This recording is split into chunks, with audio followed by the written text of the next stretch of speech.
brought to bear on a trapped and defenceless civilian population. Last week, the Independent International Commission on the Occupied Territories called it out for what it is. Israel is responsible for the commission of genocide in Gaza.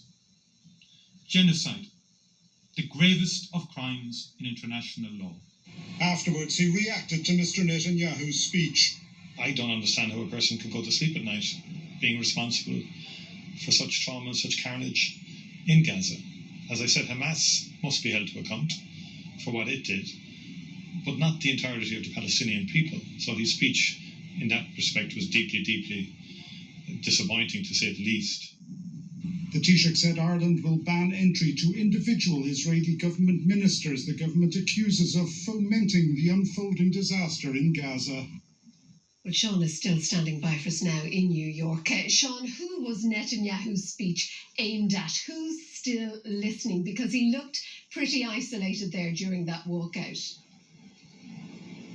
Well, yeah, it is symbolic, the walkout, but believe me, the diplomats, the professional diplomats who are paid to listen to what leaders have to say, they were all listening to it.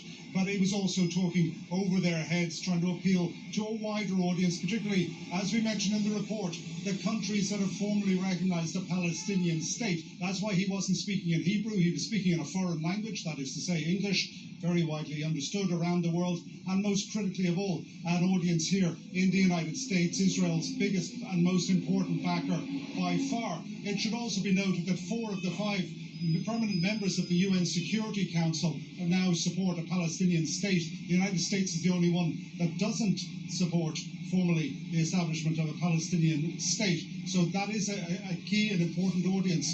And also bear in mind that Prime Minister Netanyahu is going to meet the President of the United States, Donald Trump, in Washington on Monday. And earlier today we heard Donald Trump, as he was leaving the White House, saying that he now believes a deal is within grasp, a deal that will see the hostages released and an end to the war in Gaza. We don't know what any of those details are. Presumably it's going to emerge in the coming days. But Mr. Netanyahu appealing for any support he can get internationally, most of all and especially here in America. Sharon? Sean, thank you.